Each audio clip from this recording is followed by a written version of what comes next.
দালাই লামার একটি উক্তি হচ্ছে, আমরা অনেক কিছু নিয়ে চিন্তা করি যেটা ভবিষ্যতে আসবে না, তাই ও কারণে মন খারাপ না করা হচ্ছে সবচেয়ে বুদ্ধিমানের কাজ। চিন্তা করে দেখুন, আমাদের লাইফের অনেক স্টেজে আমরা অনেক কিছু নিয়ে চিন্তা করেছি, যদি এটি আমার সাথে হয়ে যায়, যদি আমার সাথে এই ঘটনা ঘটে যায়, এরকম কোনো কাজ হতে পারে বলে চিন্তা করে আমরা নিজেদেরকে অসুখী করেছি, নিজেদেরকে কষ্ট দিয়েছি, আমরা ঘুমাতে পারিনি। কিন্তু এই ঘটনাগুলো আমাদের সাথে পরে আর ঘটেনি। ছাত্র জীবনে অনেকের সাথেই এটা ঘটেছে। যেমন কারো পরীক্ষা হচ্ছে আগামীকাল, তার 5টি টপিক থেকে প্রশ্ন আসবে, তার 4টি টপিক ভালো করে পড়া হয়ে গেলেও একটি টপিক ভালো করে পড়া হয়নি। সে ওই একটি টপিক থেকে যদি প্রশ্ন চলে আসে সেই বইয়ে, সে পরীক্ষার আগে নার্ভাস ছিল, এই জন্য দেখা গেছে ওই টপিক থেকে প্রশ্ন আসেনি, কিন্তু নার্ভাস থাকায় সে পরীক্ষায় খারাপ করেছে। এবং সিমিলারলি এটা আমাদের মানুষের জীবনের প্রত্যেক স্টেজেই ঘটে থাকে, যে আমরা অনেক সময় চিন্তা করি যে এই হবে সেই হবে, যদি এটা হয় যদি সেটা হয় তাহলে আমরা কি করব।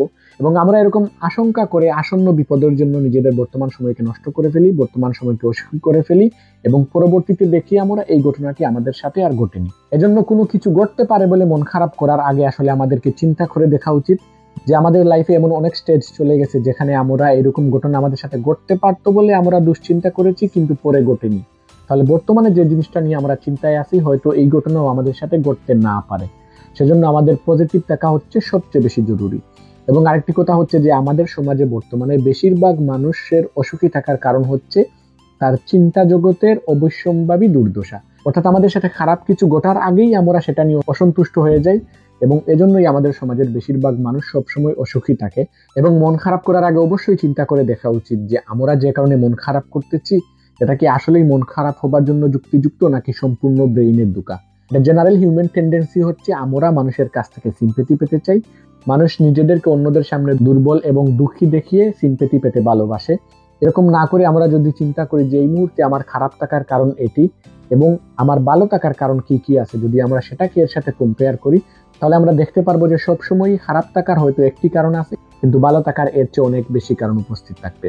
ইংরেজিতে একটি কথা আছে, if you look at what you have you will always have enough, but if you look at what you don't have you will never have enough.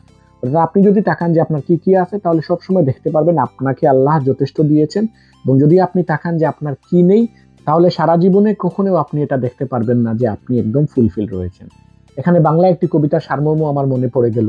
আমরা সবাই সারমর্মটি পড়েছি যে একজন ব্যক্তির পায়ে জুতা ছিল না বলে তার মন খারাপ ছিল, কিন্তু সে যখন বাইরে গেল দেখতে পেল যে আরেকজনের পাই নেই, তখন তার দুঃখটা মুছে গেল যে সে তার জুতা নেই এজন্য কাঁদতেছে, কিন্তু তার মতোই আরেকজন মানুষের পা নেই। আমি শেষ করব হেলেন কেলারের একটু উক্তি দিয়ে, অকারণে মন খারাপ করা মানে হচ্ছে নিজেকে ক্ষয় করা। পৃথিবীর সবকিছুই পরিবর্তনশীল, কোনো কিছুই স্থির থাকে না, খারাপ সময়ের পরে অবশ্যই ভালো সময় আসে। সেজন্য